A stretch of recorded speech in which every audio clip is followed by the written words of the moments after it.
Bem-vindos ao curso de visualização de dados com Python. E hoje, então, como eu prometi, a gente vai pegar exemplos da vida real e para fazer isso nós vamos usar a principal biblioteca de Python para análise de dados, que é o Pandas, né? Como hoje a quantidade de conteúdo é enorme, vamos lá, começando rapidamente. Então, dessa vez, o notebook que a gente vai usar, esse é o Pandas, que também vai estar disponível lá no GitHub. Tá? E o Pandas é uma biblioteca, um pacote que é baseado no NumPy e no SciPy e que contém as estruturas de dados que são mais utilizadas para análise de dados. Além das estruturas, ele contém também funções, né, que são importantes para a gente. A versão atual é 1.05 e eu coloquei aqui o link para vocês da documentação do Pandas. As duas principais estruturas que o Pandas introduz são séries e o data frame. Esse series, em inglês, series tem um S no final, quer dizer, no singular tem um S no final, e o data frame. Então vamos começar carregando as bibliotecas que têm que ser carregadas. No caso aqui o Pandas, NumPy e o Matplotlib como PyPlot. Então vou fazer aqui a minha primeira série, tá? Então o comando do Pandas, já que eu importei Pandas como PD, é pd.series, né? Esse aqui eu vou usar no NumPy. Eu vou fazer de 0 a 1, 10 pontos. E aqui tem algo que eu botei só para a gente aprender a mais. Endpoint igual true. O que significa isso? Que ao contrário do default, agora o ponto final, que é 1, vai entrar no meu linspace. Então, vou fazer de 0 a 1, inclusive. O truque para fazer isso, no NumPy, é fazer o endpoint igual true. Então, vamos ver se a gente fez o S. Então, está lá a minha série, ó, de 0 a 1, né, com 1 incluído. Os números são float 64, como vem do NumPy. Né? E o que caracteriza aqui uma série? Você vai ver que apareceu uma coluna aqui a mais. Essa coluna é muito importante para a gente, é o que a gente chama do índice da série. Então, a série não é só um array unidimensional, mas é um array unidimensional que tem um índice. Aí você pode pensar, o outro também tinha, só que agora no series a gente pode variar esse índice aqui. Por enquanto está igual ao outro, está de 0 a 9. Tá? Se a gente quiser ver quais são os índices que a gente tem, então o índice é um objeto do tipo índice que começa em 0, step 1, né? Esse aí é o meu índice, começa em 0 e vai a 10 de 1 em 1. Então esse aqui é o índice. Eu posso acessar os elementos de uma série como um array, usando a localização, o índice. Por exemplo, o S de 3, eu vou usar esse índice aqui. Tá? O S de 3 deve ser 0,333. Vamos ver se eu estou certo. 0,3333. Muito bem. Você pode ver que aqui aumentou o número de 3, é porque aqui só para a hora de imprimir ele truncou algumas casas. A gente pode fazer operações também nas séries como está acostumado. Por exemplo, S vezes 4 pegou todos os elementos, né, com seus índices mantidos constantes, todos os elementos e em vez de variar de 0 a 1, como eu multipliquei por 4, está variando de 0 a 4. Legal? Você pode perguntar se existe algum índice naquela série. Por exemplo, essa pergunta aqui, 5 em S, ela me retorna true, porque eu tenho esse índice. Tá? Então, vou fazer agora uma outra série, uma S-int, né? Olha só como é que eu crio, usando o mesmo comando, pd-series. Os dados agora vão ser o nome meu, Aquino e Rugenin, né? E o índice vai ser os cursos que a gente está oferecendo nesse período. O de visualização, um de epidemias e um de computação quântica. Tá? Vamos criar essa série, então. Você nota que agora eu usei um comando a mais, usei o índice. Vamos ver como é que sai? Então está lá, visualização, Tadeu, epidemias, Aquino, computação quântica, Rugenin. Esse cara aqui, agora é meu índice. Tá? Então, por exemplo, se você quiser pegar como exemplo, você pode acessar agora a série usando o seu índice. Então, se eu pegar S-int, epidemias, eu tenho que botar entre cliques, porque isso aqui é uma string, o que sai aqui é o Aquino. Então, esse é o índice e esse aqui são os valores, né, da minha série. Ok? Então, você vê que é um pouco mais poderoso do que o array nesse ponto. Tá? A gente pode criar, aqui eu criei a partir de listas, né, a minha série, mas eu posso criar também a partir de dicionários. Dicionários é um tipo que eu vou mostrar, é um tipo do Python comum, que eu vou mostrar para vocês agora, em que ele é o seguinte, começa, a sintaxe é ficar inscrito entre chaves, e ele tem, cada elemento do dicionário tem dois valores, a chave, ou key, e o valor, ou value, key e value, ou chave e valor. No caso, eu fiz um dicionário em que visualização sou eu, epidemias o Aquino, computação quântica o Huguenin. Tá? Esse é meu dicionário D. Vamos criar isso aí. E confirmando, o tipo D é um tipo de dicionário. Tá? Se você quiser ver quais são os itens desse meu dicionário, então estão lá. Ó. Olha só o que o item faz. Te retorna agora uma lista. Ele tirou a chave e botou colchete. Uma lista onde eu tenho duplas. Ou tenho tuplas, como a gente viu na aula passada. Visualização em Tadeu, epidemias e Aquino, computação quântica, o Huguenin. Ok? Então, esses são os itens do dicionário, mas agora expresso na forma de uma lista de tuplas. Se você quiser printar o dicionário de uma maneira mais bonitinha, então você tem o keys, né? Dicionário keys é a lista das chaves, né? Visualização, epidemias e computação quântica. Lembra? Esses são as chaves e esses são os valores. E o Dict Values são os valores, Tadeu, Aquino e Huguenin.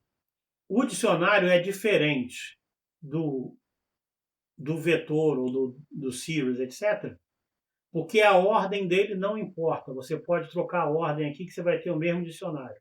Então, por exemplo, se eu tentar acessar D de 0, você podia esperar que o elemento 0 fosse esse aqui, visualização e Tadeu. Mas se eu tentar acessar esse cara, eu consigo um erro que não existe aqui, 0. Então, dicionários não podem ser acessados pelos índices inteiros, apenas pelas suas chaves, tá? Ou valores. Para criar uma série a partir de um dicionário, é fácil, é só você converter da maneira comum. Então, se eu fizer mini cursos igual a Panda Series do dicionário e pedir para imprimir o que é um mini curso, está aqui, visualização Tadeu, epidemias aqui no computação quântica Huguenin. Então, em resumo, antes de passar, series é como se fosse um array, mas que o índice pode ser o que eu quiser, né? Inclusive pode ser o mesmo índice do array, como inteiros, mas não necessariamente. O data frame é como se fosse um array bidimensional, tá? Então, por exemplo, eu vou transformar esse mini curso, que é uma série, na verdade um data frame é um array de séries, né? De séries do Panda. Então, vou pegar essa série aqui e vou introduzir um dado novo, que é a coluna professor, tá? Porque você lembra, essa aqui é minha série, ó, onde a primeira coluna é o índice, sempre, e essa coluna aqui está sem nome. Aí eu vou dizer que essa coluna agora vai ter o nome de professor. Tá? Vamos imprimir o DF. Então tá lá, agora está uma tabelinha bonitinha aqui, meu data frame, em que eu tenho os índices, estão aqui em destaque. Esse é a coluna, professor, e aqui são os valores. Então esse aqui ficou como um cara bidimensional. Esse aqui tem toda a cara de planilha que a gente está acostumado. Então uma planilha é um data frame, a gente vai conseguir ler planilhas diretamente nesse formato data frame. Até o final da aula eu mostro como é. Eu posso incluir aqui uma nova coluna. Tá? Por exemplo, eu chamei aqui o data frame de DF. É comum a gente usar essa notação, mas você pode dar o nome que quiser. Eu só estou usando o DF porque a gente está na fase de exemplos por enquanto. Tá? Então, o DF, eu vou criar a carga horária do curso. Então, vou criar uma nova coluna. Essa é a coluna professor. Vou criar uma coluna carga com os itens 40, 30 e 20. Esses dados não necessariamente reproduzem a realidade, mas vamos ver como ficou o meu DF. Agora ficou uma tabelinha bidimensional com uma coluna a mais, a que eu introduzi aqui, carga 40, 30 e 20. Tá? Você pode selecionar uma coluna do seu data frame usando esse atributo. Aqui para o carga eu botei entre colchetes. Aqui eu botei direto o nome, o título, né, da coluna. eu só posso colocar isso daqui, só posso usar sem colchetes e sem os cliques, quando esse nome de coluna for um nome simples como professor. Se eu tivesse posto aqui carga, espaço, horária, já não dava para usar isso, porque o espaço não ia ser interpretado. O DF professor está aqui, professor é Tadeu Aquino Huguenin, e o índice está aqui. Então você nota que eu não tirei só o nome dos professores. Sempre vem numa coluna, o índice vem acompanhado para manter isso aqui como uma série do Pandas, tá? Você pode fazer o mesmo com carga, tá? Eu poderia ter feito df.carga também. E a carga, agora aqui eu posso escolher a linha, né? Da coluna carga, que linha que eu quero. Nota que eu posso usar 1, 30. Por que é 30? Porque carga é 0, 1 e 2. Então eu posso usar um índice inteiro para andar dentro das colunas, a gente vai ver isso mais à frente, ou posso usar o próprio índice. Por exemplo, se eu perguntar quem é carga de visualização, né? Essa é a coluna carga e essa é a linha visualização. Aqui no caso, essa era a carga e a primeira linha. Carga de visualização é 40. Então, acessei quantas horas tem o meu curso, né? Você pode querer saber quem é o professor de computação quântica, né? Então, eu escolho a coluna professor, né? E escolho a linha computação quântica. Esse é o Huguenin, né? Por outro lado, se você tentar usar esse critério para as linhas, não funciona, porque as linhas não são atributos do DataFrame. Então, não dá para escolher DF epidemias, que é um índice. Como é que a gente faz isso? É possível fazer isso, mas não diretamente como em colunas, mas usando os índices, por exemplo, aqui o LOC, né, de epidemias. Vamos ver. Então, uso essa função aqui, LOC, né? E aí, epidemias, o professor é o Aquino com a carga 30. Tá? Eu posso usar também um índice inteiro, ao invés de usar a localização pelo rótulo, usar pelo número inteiro. DF e LOC 2. Então, aqui eu tenho o 2 é o professor Huguenin, né? A carga é 20 e o índice é a computação quântica.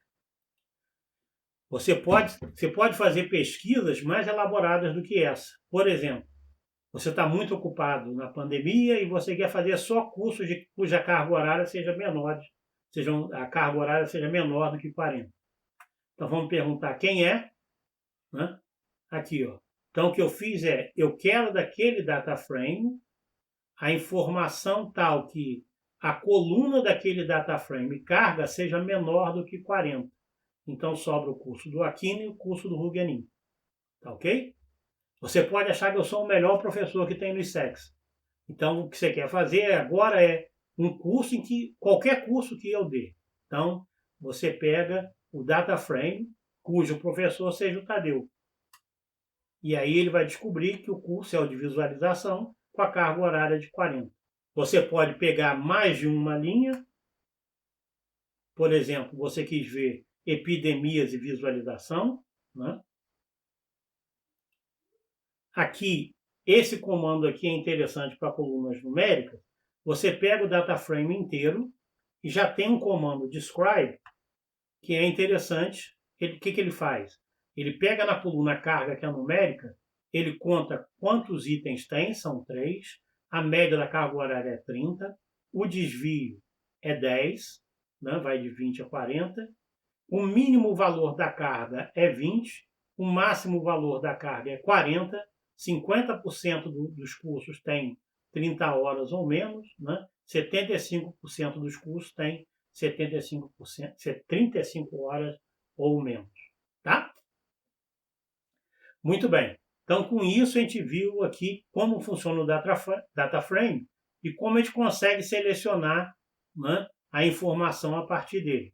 E eu vou pegar, a gente vai analisar agora, como eu prometi, o questionário do curso que vocês fizeram no início. Né? Então, o questionário do curso está aqui disponível nesse link. E está aqui a planilha completa, né?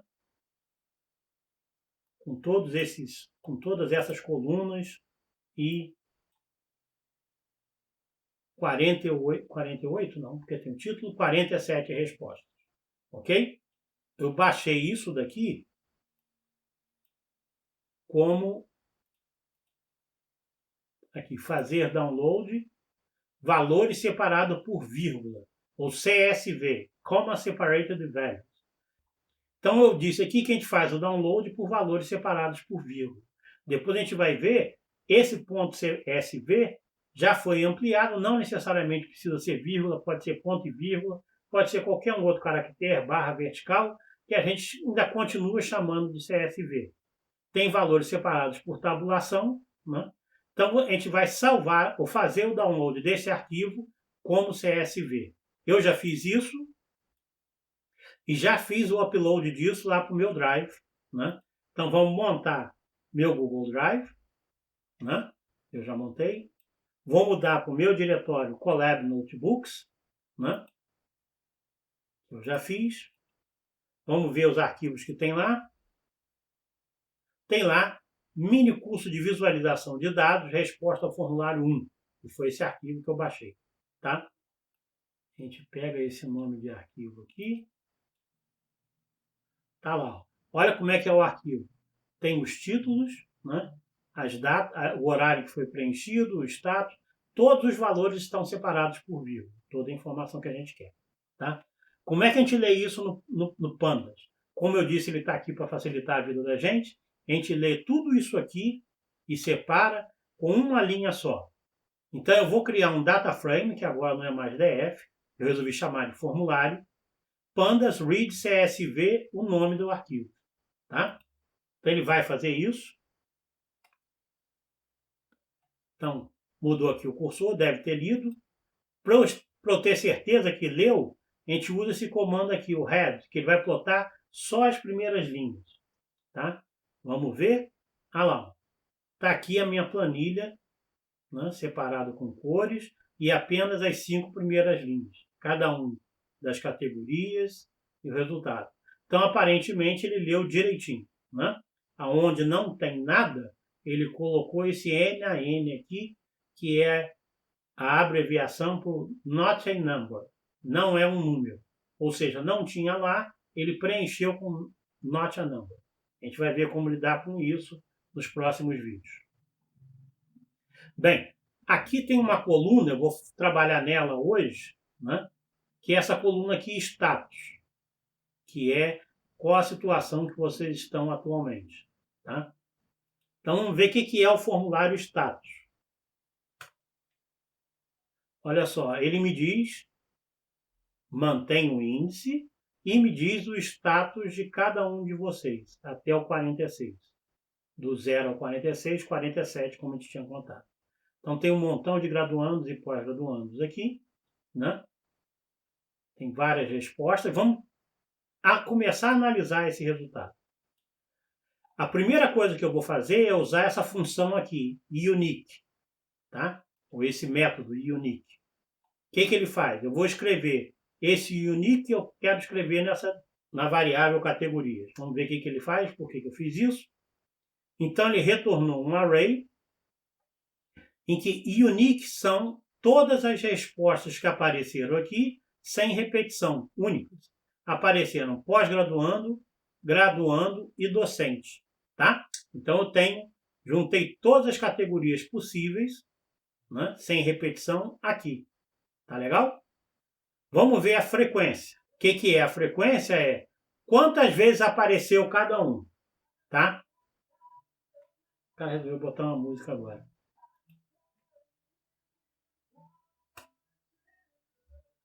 Bem, vamos tentar falar mais alto do que ele. Então, aqui está a minha frequência. A frequência, então, é meu status, né? Que é aquela coluna da formação de vocês. E essa função agora, value counts, contar valores, e normalize igual true. Quer dizer, ele vai contar os valores e já vai normalizar dividindo pelo número total. Então, eu vejo aqui que graduando tem 79% da turma é graduanda, 19% é pós-graduanda e 2% de docente. Ok? Então, isso já tem as categorias e já tem a frequência. Eu posso plotar um histograma aqui do formulário. Vamos ver como é que dá isso aqui? Está lá. Formulário, aqui o meu histograma, né? Eu tenho pós-graduando, graduando e docente, e com uma linha só já fiz o histograma de ocorrência de cada um deles. Tá? Aqui apareceu toda a informação dos arrays. Se você quiser remover essa informação que ele coloca, basta acrescentar um ponto e vírgula no final. Isso aqui não é do Python, é do notebook. Tá? Então, repetindo o comando, a gente tem o gráfico agora prontinho lá. Tá? Com o número de ocorrências. O histograma faz o número de ocorrências, vê que a escala vai até 36. Né? Aqui 10 e aqui 1. Isso eu fiz usando o Matplotlib, que eu usei plothist. O que é legal do Pandas é que você não precisa recorrer ao Matplotlib, na verdade. Ele já tem isso embutido. Então, eu estou mexendo no formulário, em particular na coluna status, não é? Se eu quiser fazer um histograma do formulário status, eu só botei aqui para ser diferente, é só eu colocar formulário status hist, tá? E aqui no caso eu botei uma das opções, é só a gente procurar lá na documentação do Matplotlib, vocês sabem como faz. Isso aqui é a documentação do Pandas, tá? O hist tem esse comando aqui, xrot, que é rodar o x de 45 graus. Então eu vou plotar o histograma, sendo que a legenda do eixo x eu quero rodar de 45 graus. Vamos ver como é que fica isso. Nota que o histograma do Pandas é diferente do histograma do Matplotlib. Ele, por default, já coloca uma grade, tá? Que você pode retirar se olhar nas opções. E aqui está a legenda rodada de 45 graus, como eu queria. Tá legal? Então você pode ou usar o Matplotlib ou usar o próprio Pandas. As instruções, o hist do Matplotlib não é igual ao hist do Pandas, tá? Embora a figura seja a mesma, porque ele usa por trás disso aqui. Tá legal? Então vamos relembrar o que eu tenho até agora. Eu tenho as minhas categorias e tenho as frequências, né? Você nota que eu não posso fazer um gráfico no Matplotlib de categorias contra frequência, porque a ordem aqui é pós-graduando, graduando, docente. E a ordem aqui está ordenado por ocorrência, está graduando, pós-graduando e docente, né? Então, se isso aqui fosse o x, ia fazer o gráfico errado, dizendo que isso é de pós, isso é de graduandos e isso é de docentes, né? Então, eu fiz isso daqui como um exercíciozinho para a gente lembrar aquela compreensão de listas. E não é, claro, nem a melhor maneira, nem a única maneira de se fazer isso. Mas eu vou fazer o seguinte, eu vou criar uma nova lista, que é a frequência de categorias, tá? E que tem frequência, olha só, vou fazer uma compreensão de lista aqui, tá? Entre colchetes. Para cada x que tiver no categorias, que é esse cara aqui, ou seja, pós-graduando, graduando e docente, eu vou colocar nesse cara a frequência, o x vai ser um desses labels, e vou pegar a frequência daquele label. Então vamos fazer isso. Agora eu vou fazer o seguinte, isso vai escrever a frequência de categoria e vai ser uma lista. Eu vou usar aqui o comando zip, que ele junta categorias e frequência de categorias, como uma tupla, e vou transformar isso numa lista. Vai ficar mais claro quando vocês verem o resultado. Então o que ele fez? Ele criou a frequência de categorias na ordem que eu quero, e eu pedi para ele mostrar categoria e frequência de categoria, cada um deles, né, usando o mesmo índice. Tá ok? E transformei isso aqui numa lista. Então agora está direitinho. Pós-graduando quase 20%, graduandos quase 80% e docente quase 3%. Na verdade, 2%. Agora a gente pode usar o gráfico, não o histograma, mas vou fazer um gráfico de barras, que tem um pouco mais de liberdade do que o histograma. Aqui está meu gráfico de barras, aqui, ó. Pós-graduando, graduando e docente, está aqui o gráfico, né? Diferente do histograma. Ficou mais bonitinho, porque agora está mais largo, né? É um bar container, se quiser assumir com essa informação. De novo, ponto e vírgula, e aqui está o seu gráfico. Agora a gente pode embelezar esse gráfico. Eu vou fazer tudo de uma vez e já resumir todos os comandos aqui. Então, eu vou fazer PLT Figure, Figure Size igual a 8x6. Isso a gente já viu o que é. É só fazer um gráfico maior de 8x6. No eixo X, eu quero que ele escreva posição, que é pós-graduando, graduando, docente. Vai ter uma legenda aqui, posição. Com o tamanho da fonte um pouco maior, que é 18. Né?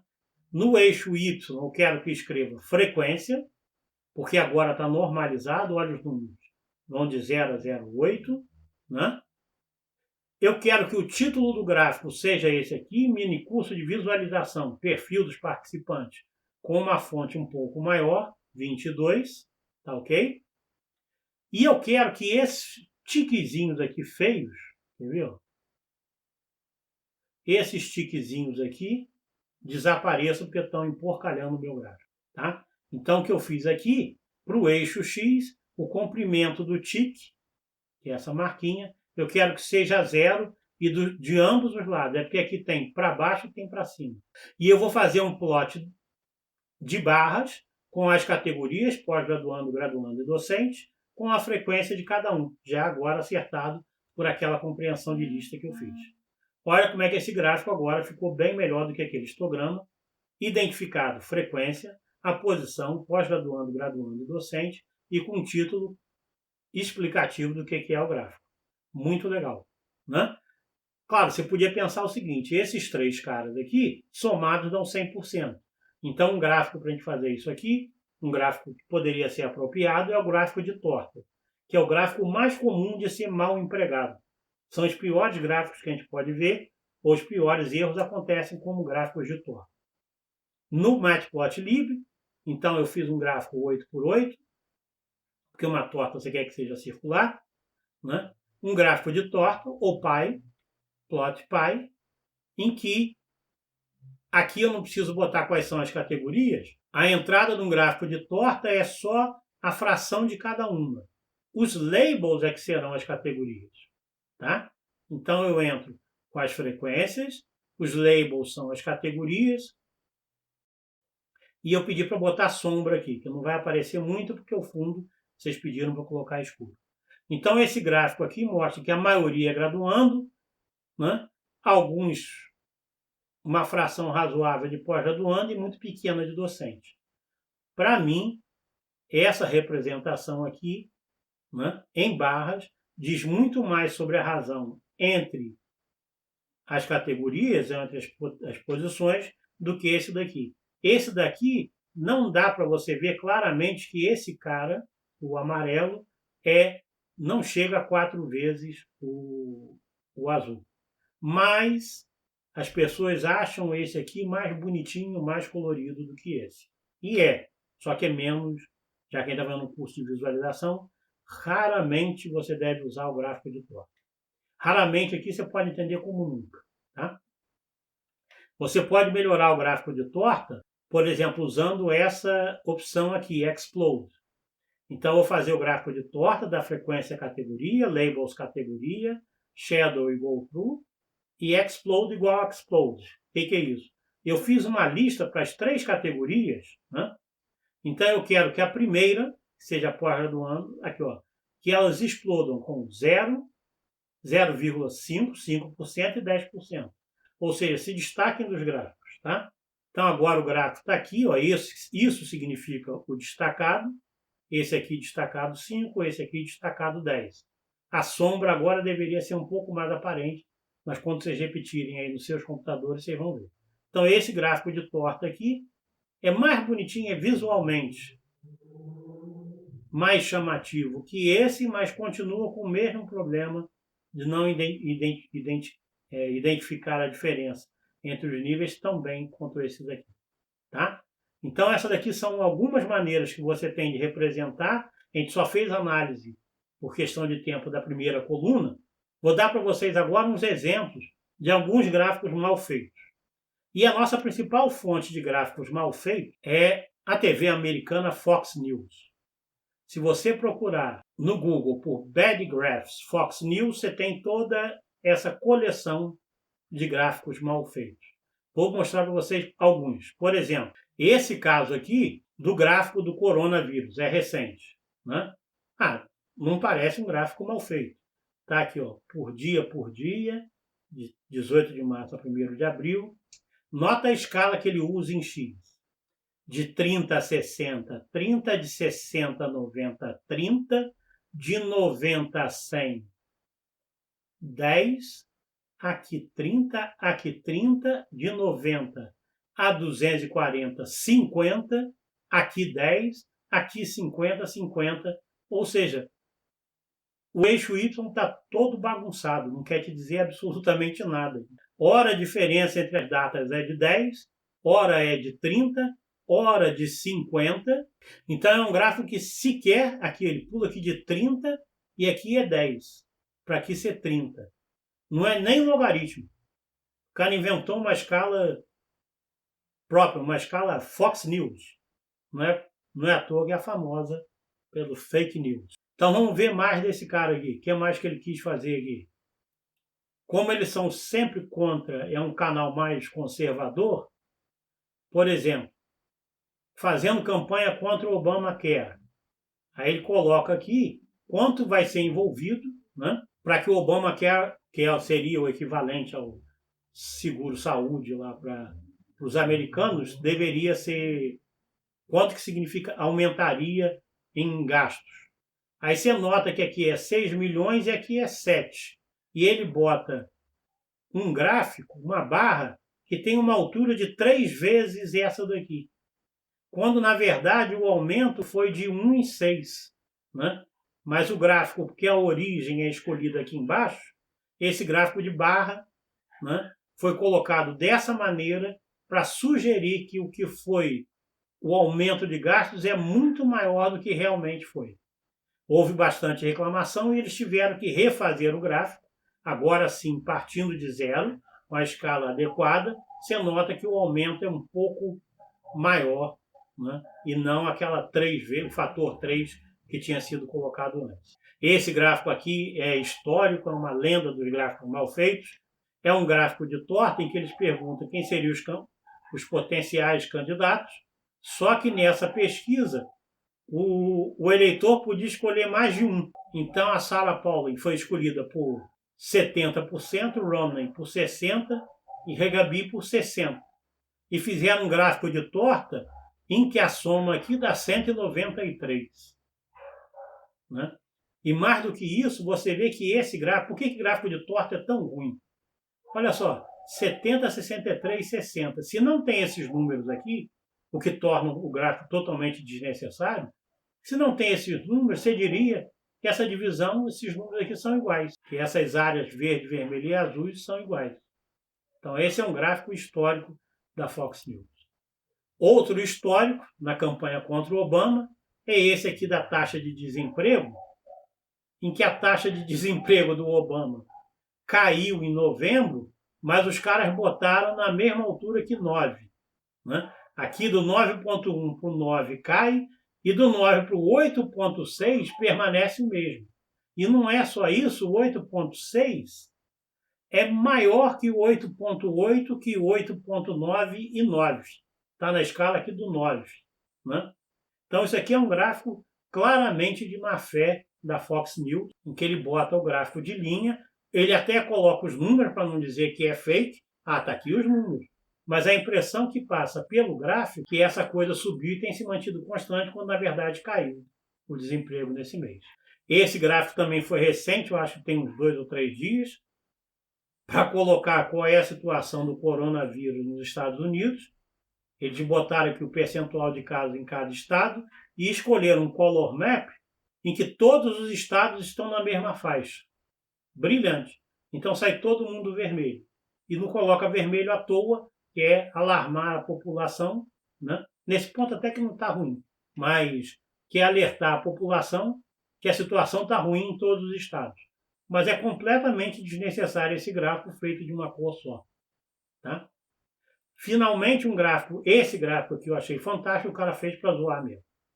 Então é um gráfico que diz o número de pixels vermelhos e azuis nessa figura. Tá? Aqui tem um pouco mais de pixels azuis, por causa dessa altura, do que os vermelhos. Então ele mostra aqui um gráfico de torta, aonde está em vermelho a quantidade de pixels azuis e em azul a quantidade de pixels vermelhos. O gráfico está correto, só que passa exatamente o oposto do que você quer passar, né, como informação. Bem, com isso, então, a gente termina aqui nesse vídeo a primeira análise da primeira coluna do nosso arquivo de dados reais, dados real, que é o formulário que vocês preencheram, e nos próximos vídeos a gente vai ver como separar os gráficos em categorias, tem informação que está faltando, o que a gente faz com ela e como é que a gente pode tirar mais informações relevantes daquela planilha. Tá ok? Então, a gente se vê até o próximo vídeo.